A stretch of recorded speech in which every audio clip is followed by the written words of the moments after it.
Mi chiamo Nader Khazvinizadeh, sono italiano, ma in realtà sono iraniano. Mio padre lo era, mia mamma era italiana, ma la mia famiglia è cresciuta in Iran, tutti tranne me. Io sono il primo italiano e questo a causa della rivoluzione che ha portato gli ayatollah nel mio paese, che non è il mio paese natale per caso, ma lo sarebbe stato, però la mia lingua madre è il Farsi, che sto via via dimenticando. Esattamente come mio padre sono un professore, che lui non mi ha mai spinto a fare qualcosa che avesse già fatto, o anche qualcosa, però sono diventato come lui un professore. Però, a differenza sua, non sono uno scienziato come tutti gli iraniani e sono diventato, come tutti gli italiani, un poeta. Tutto qui.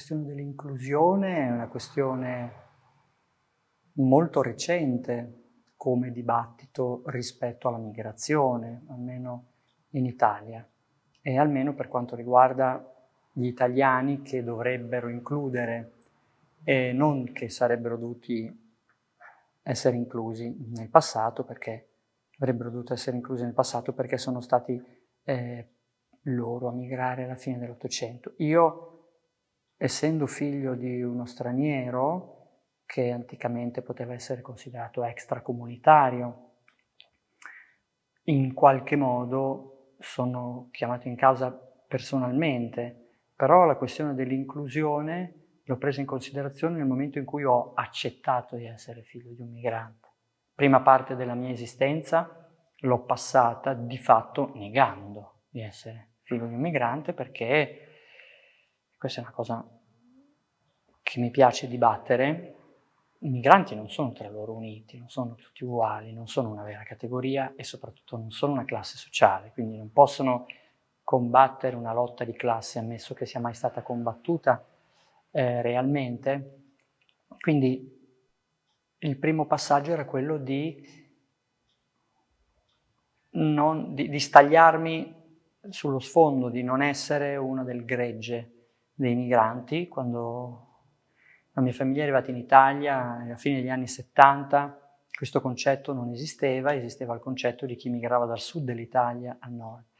E proprio per questo tutti coloro i quali venivano dal Medio Oriente o dal Nord Africa erano considerati marocchini, così come marocchini erano considerati i meridionali, quelli che venivano dal sud Italia. Nessuno in realtà veniva dal Marocco tra tutti questi, però per non essere considerato marocchino da me stesso io facevo di tutto, o meglio, non facevo niente per avere una sorta di coscienza di classe di migrante o di figlio di migrante. Quindi la questione dell'inclusione non la prendevo in considerazione per orgoglio, l'orgoglio che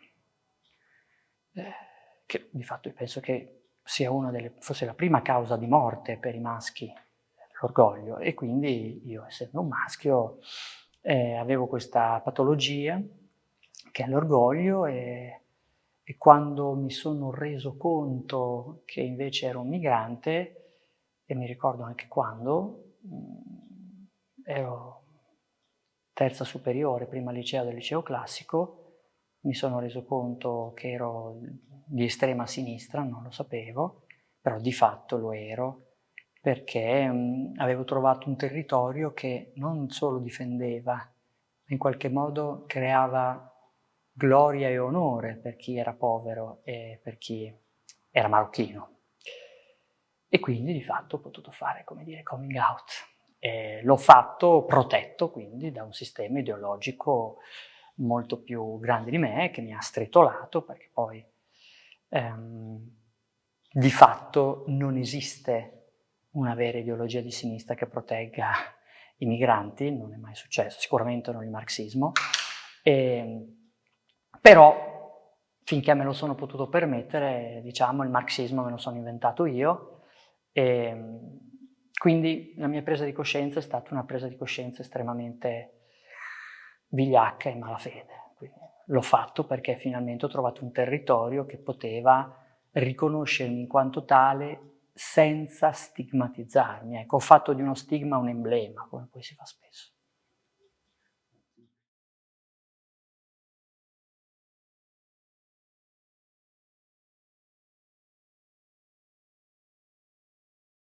La morte esiste, il male esiste e va accettato. Questo il sistema democratico non lo sa fare.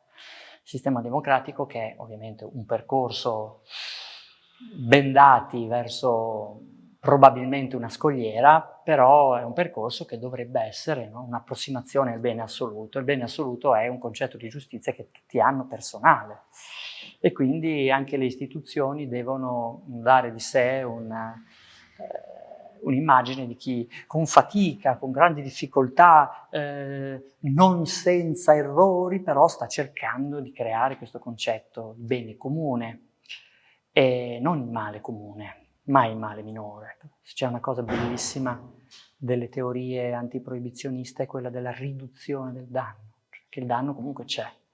E per me, visto che la politica è anche divulgazione, non si può divulgare la complessità di un problema. La complessità non si può divulgare. Per divulgarla bisogna sintetizzarla e quindi banalizzarla. Quindi le istituzioni non possono fare nulla. Le istituzioni non dovrebbero sapersi arrendere, cose che non faranno mai, perché pensano che se si arrendono alla barbarie, non si arrendono invece all'auto-organizzazione delle comunità. È un'ipotesi. Non è affatto detto che se ci si arrende come istituzione allora arrivano le ronde, i bastoni, possono arrivare anche le agopunture urbane. Per agopunture urbane intendo una teoria poi che si è rivelata fallimentare, urbanistica, di un sindaco della città di Curitiba in Brasile che si chiamava Casagrande, ma non era italiano, e che pensava che la città potesse essere curata pure appunto con l'agopuntura, cioè con tanti piccoli interventi sporadici nel territorio e che non erano legati necessariamente tra loro, e il filologico era il bene per il bene. Alcuni dicono che è stato qualcosa di straordinario, alcuni dicono che è stato qualcosa di straordinariamente pretestuoso e aleatorio, forse tutte e due le cose, però io credo che quando un problema è complesso bisogna ammettere che non lo si può risolvere, quindi non è un problema, è una realtà, e che la democrazia è ancora in una fase pubblicitaria, dove deve dimostrare che vale di più della dittatura, che vale di più dell'anarchia, che vale di più delle barbarie, e che deve convincere come fossero dei clienti o dei consumatori gli elettori a stare al gioco. La democrazia deve ancora affrontare tante fasi, del resto è molto giovane, e una fase è quella dell'accettazione della realtà. Non esiste democrazia senza accettazione del male, senza accettazione del fatto che il concetto che noi abbiamo di giustizia è egocentrico, è etnocentrico e non esiste la giustizia, e quindi visto che non esiste noi dobbiamo lavorare non sull'approssimazione alla giustizia ma sull'accettazione dell'ingiustizia, cosa che nessuno farà mai perché appunto abbiamo il pretesto che dietro l'angolo c'è sempre la barbarie, quindi le ronde coi bastoni, per carità, ci sono, però io credo che il coraggio non sia quello di affrontare la ronda col bastone, sia quella di pensare anche ad altro.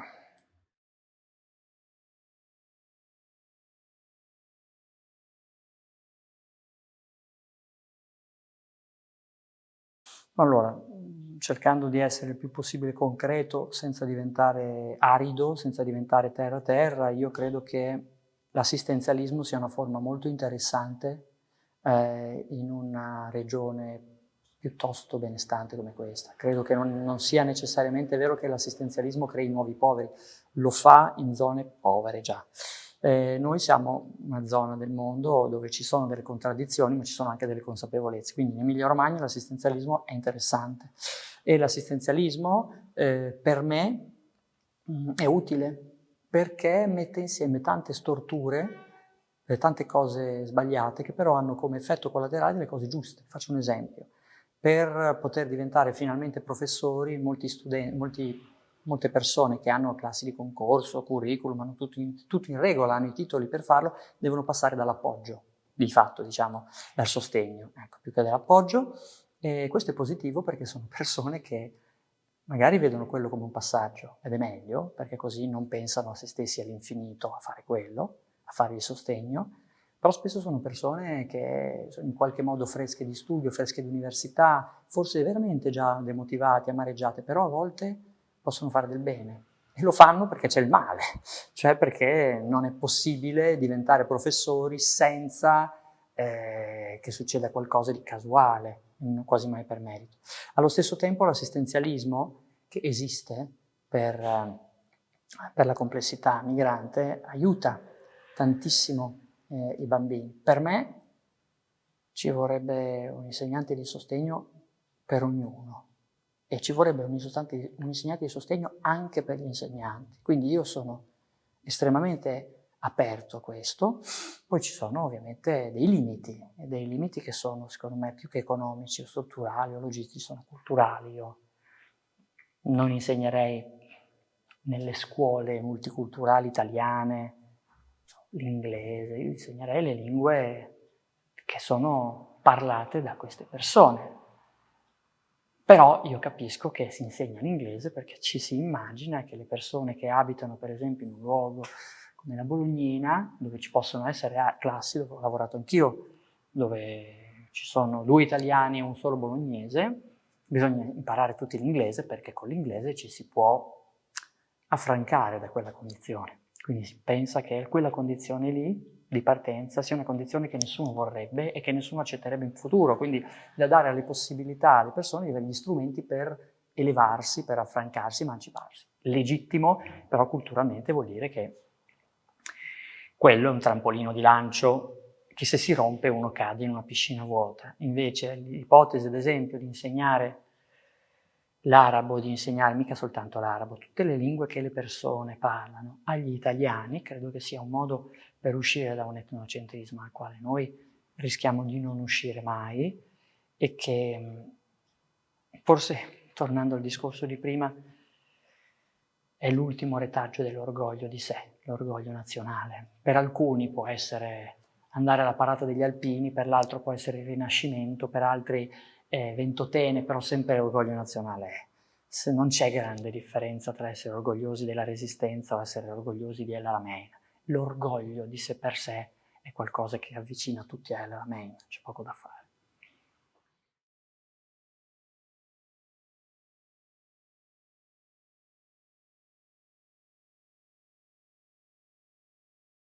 La questione dell'identità è legata alla questione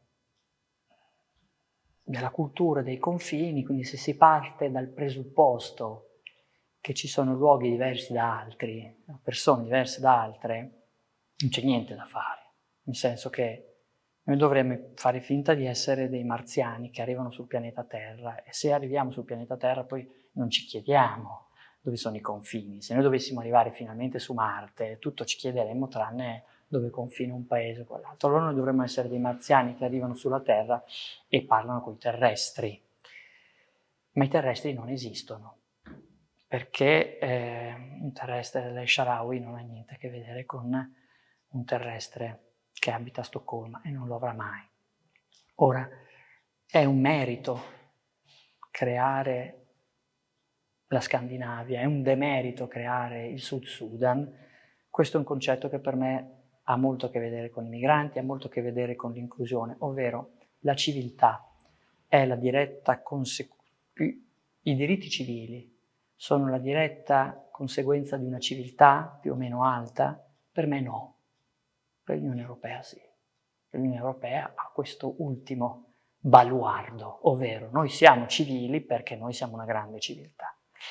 E se questo aspetto è vissuto con paternalismo, allora abbiamo il tentativo di proteggere il tappeto di casa e dicendo alle persone non proprio mettete le pattine, però state attenti, ed è quell'atteggiamento che l'Europa ormai ha abbandonato ed è diventato l'atteggiamento di severità, di austerità a prescindere dalle politiche economiche, austerità anche moralistiche. Insomma, siamo passati dall'aborto, siamo passati al rimpatrio, stiamo avvicinando verso questo aspetto.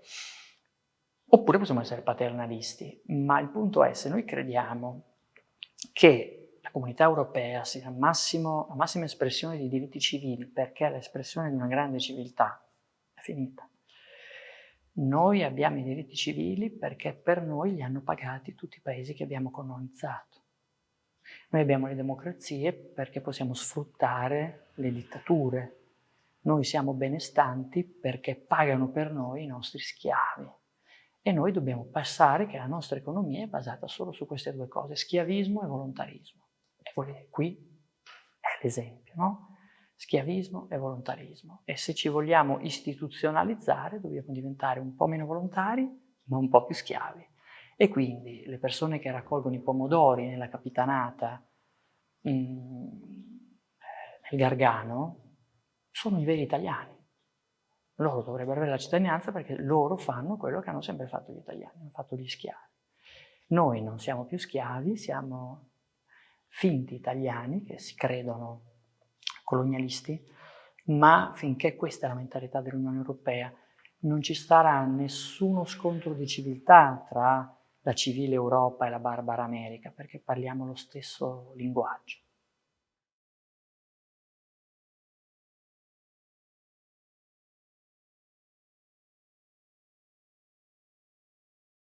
Cambiato come sempre dai due fuochi dell'Ellissi, così come a livello politico l'elettore medio diventa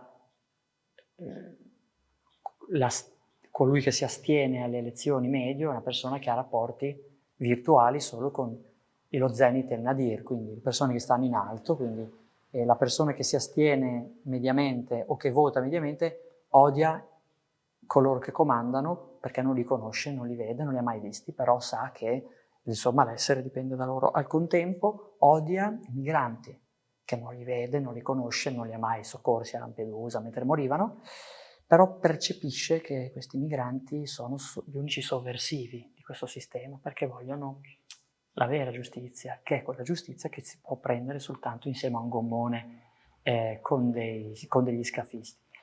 E quindi molto spesso si odiano più i migranti degli schiafisti. E si odia molto di più i potenti che il potere. Alla stessa maniera ci sono delle ellissi, delle comunità che sono quelle della virtualità, della comunicazione e quelle della strada. Allora, la comunicazione negli ultimi 30-40 anni ha fatto per esempio emergere un emblema che è quello della persona con la pelle scura, anche più della mia, che ha dei precedenti penali, che è macista, ancora prima che maschilista, che è particolarmente schiavo di sostanze, del successo, e ne fa un emblema. E allora negli anni abbiamo visto persone nordafricane che avevano altre culture, altre tradizioni, travestirsi da trapper o da rapper, e adesso lo stigma è diventato un emblema. Quindi è bastato fare un piccolo rovesciamento di valori, adesso essere pericolosi non significa più essere reietti, perché un trapper non sarà più ributtante, sarà da stimare perché mette paura e poi quindi sarà attraente. E quindi dalla virtualità, dalla comunicazione si è arrivati alla strada, e questo cambiamento di linguaggio ha portato poi anche alla politica a comportarsi di conseguenza, però non c'è nulla di culturale in tutto questo e soprattutto non c'è un briciolo di bene. Semplicemente è come se noi avessimo una commedia pronta, e sempre le stesse parti, gli stessi canovacci, però gli attori cambiano. Quindi prima hai gli italiani che vanno in America, e quindi poi esce quel testo provocatorio, interessante, falso, ma che si chiama Are Italians White? E poi dopo arrivano quelli del Sud e del Nord e si dice adesso dobbiamo togliere il delitto d'onore perché quelli del Sud hanno portato il delitto d'onore al Nord e non si può fare una cosa così. Poi arrivano gli albanesi, poi arrivano i nordafricani e c'è questa triste assimilazione, no, che io noto negli ultimi decenni. Un tempo gli albanesi erano odiati. Adesso se qualcuno ristruttura casa e la sua ditta è gestita da un rumeno, pensano, beh, è grande e grosso, ha le mani grosse, magari fa anche, lavora da ubriaco, ma lui è un lavoratore. Se è una ditta di pulizie gestita da degli stranieri, uno si immagina, sì, una famiglia, lavoreranno tanto, la stessa cosa quando si va a mangiare al giapponese. E adesso se uno va in una pizzeria, il pizzaiolo napoletano si sente sicuro. E tutte queste cose sono molto tristi, perché sono sempre solo viste dal punto di vista di chi albanese non lo è, rumeno non lo è, del sud Italia non lo è. E invece come è cambiato il punto di vista di quelle persone è molto semplice, che si diceva degli argentini per prenderli in giro tra sudamericani, no? I messicani vengono dagli aztechi, i cileni vengono dagli Inca, poi c'è chi viene dal Maya e gli argentini vengono dalle navi. E un tempo lo si diceva degli albanesi, ora una persona adesso albanese magari può avere dei valori che sono molto simili a quelli che avevano gli italiani a fine degli anni '80, ma soprattutto, e questa è una cosa un po' triste, ci sono delle nazionalità che hanno raggiunto una certa dignità nella strada perché ci sono delle loro mafie. E quindi una dignità che un tempo forse non c'era in Italia, cioè la mafia viene dalla Sicilia, la camorra viene dalla Campania, l''ndrangheta dalla Calabria e via via, le altre adesso certe mafie hanno preso posto, e visto che negli ultimi 30 anni, da quando c'è stata quella, sono 20 anni da quando è uscito Gomorra, no? E Gomorra è stato forse il più grande spot per la camorra che sia stato mai fatto, nel senso che io se l'avesse commissionato la camorra avrebbe pagato ogni cifra, perché di fatto non è come quel filmetto americano Terapia ai pallottole, qui non si sta umanizzando qualcosa di disumano, qui si sta mistificando qualcosa. E quindi adesso il fatto che ci sia una mafia albanese, per esempio, aumenta la credibilità degli albanesi.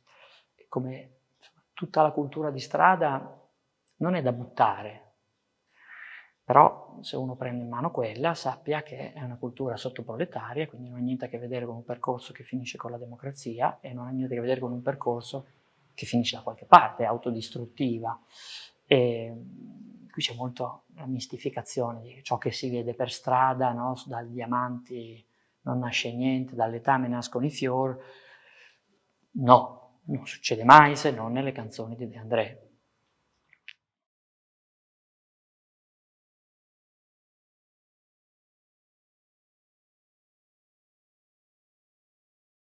E questo credo che sia un concetto che uno ha di filosofia della storia. La storia è provvidenziale, la storia è materialista, oppure ci sono i corsi e i ricorsi, cioè siamo dalla parte di Vico, siamo dalla parte di Marx, o siamo dalla parte di Manzoni. Io credo che la storia sia circolare e quindi siamo personalmente, adesso non vorrei rattristare nessuno, però per me la storia è circolare e quindi esattamente come la storia degli esseri umani. Faccio un esempio, ho avuto una brutta infanzia con dei genitori violenti, è possibile che io diventi un genitore violento, no? È circolare, è raro che io dica ho avuto dei genitori violenti, loro mi hanno passato questi valori, allora io ho capito che...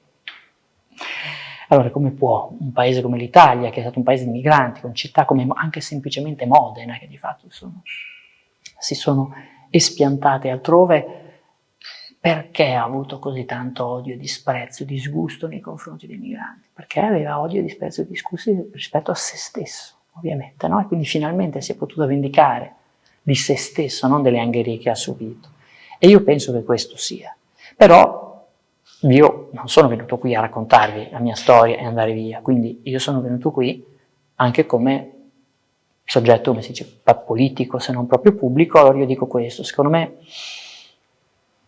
partire dalle responsabilità che hanno i migranti e i loro discendenti, al di là delle responsabilità penali, no? Ovvero di pensare a se stessi come individui, di uscire dal gioco della comunicazione della famiglia, perché chi sta lontano da casa in questo periodo storico sperimenta l'esperienza di vedere anche la famiglia coi social. E quindi i social, che di fatto sono una parte del nostro, cioè il super io ce l'avevamo già prima, no? Però i social non è che lo slatentizzano, lo legittimano, è diverso, però un tempo la famiglia aveva una comunicazione diversa, un lessico familiare, domestico, e poi c'era la comunicazione fuori, e la famiglia fungeva da filtro. Adesso chi sta lontano dalla famiglia di fatto può non fare differenza, ed è per questo che ci sono grandi differenze tra le comunità che migrano con tutta la famiglia e quelle che migrano in solitaria. C'è un motivo per il quale anche semplicemente a livello di criminalità micro e organizzata sono diverse, perché ce ne sono alcune familistiche e altre no, cani sciolti, organizzati da altri.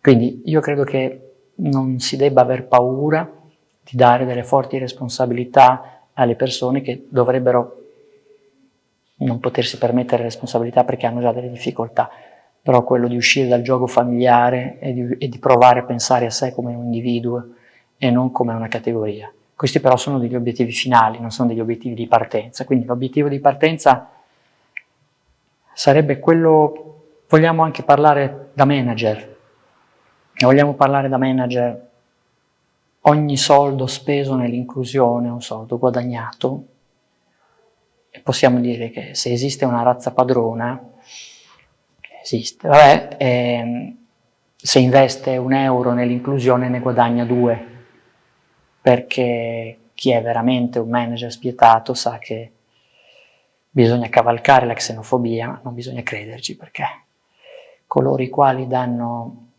profitto sono quelli ai quali si dà da mangiare. Credo che questo sia un concetto macroeconomico semplice, difficilmente non condivisibile, vista la storia, o meglio, visto il taglio che noi diamo alla lettura della storia. Quindi non mi permetto di dare consigli diversi da questo. Se non, io ho parlato di agopuntura urbana, ho parlato di assistenzialismo, ci sono tantissime cose non positive che possono diventarlo, per esempio le città aperte tutta l'estate, una città come Bologna un tempo ad agosto era niente, chi rimaneva a casa ad agosto era un disadattato. Il fatto che le città possano, anche con cose molto pretestuose, però esistere tutto l'anno è un vantaggio, così come è un vantaggio il tentativo di continuare a pensare al mondo come un patchwork, un melting pot, anche se fuori tempo, perché questo buonismo è comunque un territorio difficilmente attaccabile dalla noncuranza, che fa peggio della violenza. Quindi io vedo molto bene il fatto che ci siano un'immensità di iniziative anche nei quartieri, che siano pagate anche per esempio dal comune. Poi qui mi si è chiesto a livello nazionale, ma tanto sono cose che in realtà sono a livello nazionale, perché noi un po' anche scimmottiamo, no? Arriviamo 10 anni dopo Berlino, 20 anni dopo Barcellona, ci guardiamo in giro, 50 anni dopo Stoccolma, facciamo le cose un po' che abbiamo visto fare, e non che in quelle zone non ci siano recrudescenze, però non è che dobbiamo pensare solo a quello, perché magari le recrudescenze xenofobe escono da altro. Quindi io vedo che anche le cose pretestuose hanno un loro vantaggio e che tutti ce l'hanno con l'over, si chiama, non so come si chiama a Bologna, che l'overtourism, eccetera, però sì, ce l'hanno da buoni borghesi che vorrebbero godersi la loro città in pace perché è di loro proprietà. In realtà la città è una gigantesca prostituta che però deve dare da mangiare a tanti figli che ha, e tra i figli di questa prostituta ci sono anche i migranti che potrebbero avvantaggiarsi del fatto che la città è sempre aperta e insinuarsi nelle iniziative che vengono fatte per loro. Questo è, ecco, io penso che favorire l'entropia, favorire la casualità informale e informalmente positiva e farlo in maniera libertaria, non paternalistica, sia un dovere delle istituzioni, il che vuol dire passare dalla conoscenza antropologica, ancor prima che sociologica, di una comunità e di una conoscenza antropologica ancor prima che geografica di un territorio.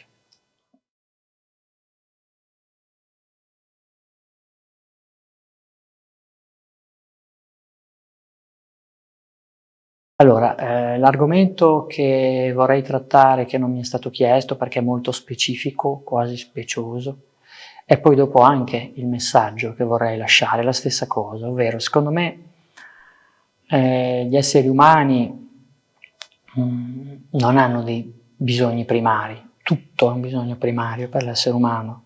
Non è vero che se l'essere umano mangia, beve, dorme, è protetto, allora può partecipare in pace alla grande caccia al tesoro che è la vita. Non è così. Noi abbiamo teorizzato qualcosa che non è semplice sopravvivenza, semplice moltiplicazione, che è la felicità, che è un concetto culturale, e quindi vuol dire che noi abbiamo bisogno di tutto è un bisogno primario. Perché parlo di questo? Perché secondo me è molto importante l'assistenza psicologica e psichiatrica, e che io credo che sia esattamente come dare della soluzione fisiologica alle persone.